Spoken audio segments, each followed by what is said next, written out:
மயிலாடுதுறையில் 7 அம்ச கோரிக்கைகளை முன்வைத்து ஒட்சா கூட்டமைப்பினர் மாவட்ட ஆட்சியர் அலுவலகம் எதிரே காத்திருப்பு போராட்டத்தில் ஈடுபட்டனர்.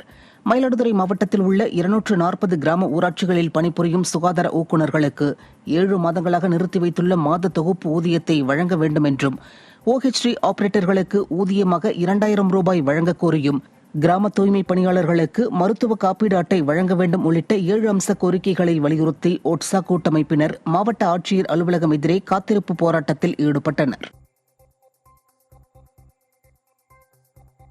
திருவாரூர் மாவட்டத்தில் ஊராட்சி செயலர்களை அரசின் ஓய்வூதிய திட்டத்தில் இணைக்க வலியுறுத்தி ஊராட்சி செயலர்கள் ஆர்ப்பாட்டத்தில் ஈடுபட்டனர். ஒற்றை கோரிக்கையை வலியுறுத்தி திருவாரூர் மாவட்ட மைய தமிழ்நாடு ஊராட்சி செயலர்கள் சங்கத்தின் சார்பில் ஆட்சியர் அலுவலகம் முன்பு நடைபெற்ற ஆர்ப்பாட்டத்தில் சுமார் 150க்கும் மேற்பட்ட ஊராட்சி செயலர்கள் கலந்து கொண்டனர். திறனற்ற திமுக ஆட்சியில் அரசு பணியாளர்கள் தொடர்ந்து வஞ்சிக்கப்பட்டு வருவதாக அரசு பணியாளர்கள் குற்றம் சாட்டுகின்றனர். திருச்சி மாவட்டம் திருவெரும்பூரில் நலத்திட்ட உதவிகள் வழங்கும் விழாவிற்கு 3 மணி நேரத்திற்கு மேலாக விடியா திமுக அமைச்சர் வராமல் இருந்ததால் பொதுமக்கள் கலைந்து செல்லும் அவலம் நேரிட்டது. திருவெரும்பூர் தொகுதிக்குட்பட்ட பொதுமக்களுக்கு விடிய அரசின் நலத்திட்ட உதவிகள் வழங்கும் விழா வட்டாட்சியர் அலுவலகத்தில் நடைபெற்றது. இந்த விழாவிற்கு வரவிருந்த விடியா திமுக அமைச்சர் அன்பில் மகேஷ் பொய்யாமொழி 12 மணிக்கு வருவதாக அறிவிக்கப்பட்டு 3 மணி நேரத்திற்கும் மேலாக வராமல் இருந்ததால் பொறுமை இழந்த பொதுமக்கள் அங்கிருந்து கலைந்து சென்றனர். மேலும் இஸ்லாமிய பெண் ஒருவர் தொழுகைக்கு செல்ல முடியாமல் அங்குள்ள கூடாரத்திலேயே அமர்ந்து தொழுகையில் ஈடுபட்ட சம்பவம் நெகிழ்ச்சியை ஏற்படுத்தியது.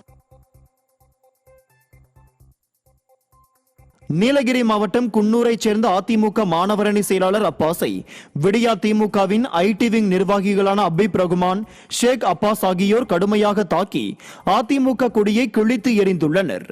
இதில் படுகாயமடைந்த அப்பாஸ் குன்னூர் அரசு மருத்துவமனையில் அனுமதிக்கப்பட்டுள்ளார். நீலகிரி மாவட்ட செயலாளர் கப்பச்சி வினோத் நேரில் சந்தித்து ஆறுதல் கூறினார்.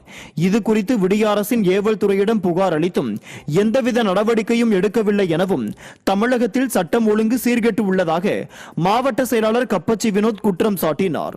அப்போது குன்னூர் நகர செயலாளர் சரவணகுமார், மாவட்ட அவைத்தலைவர் எல் மணி, நகர துணை செயலாளர் ராம்குமார், பேரட்டி ஒன்றிய செயலாளர் ராஜி உள்பட பலர் உடன் இருந்தனர். மாணவரணி நகர செயலாளரை தாக்கியுள்ளனர். இது வன்மையாக கண்டிக்கத்தக்கது. 2 நாட்கள் ஆகியும் காவல்துறையினர் எந்தவித நடவடிக்கையும் எடுக்காமல் மெத்தன போக்கை கடைபிடித்துக் கொண்டிருக்கிறார்கள். திமுகவிற்கு ஜால்ரா அடித்துக் கொண்டிருக்கிறார்கள்.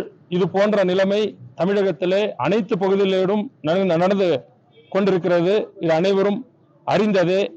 அதுவும் சட்டம் ஒழுங்கு எந்த அளவிற்கு தமிழ்நாட்டிலே மோசமாக உள்ளது என்பது அனைவரும் அறிந்ததே.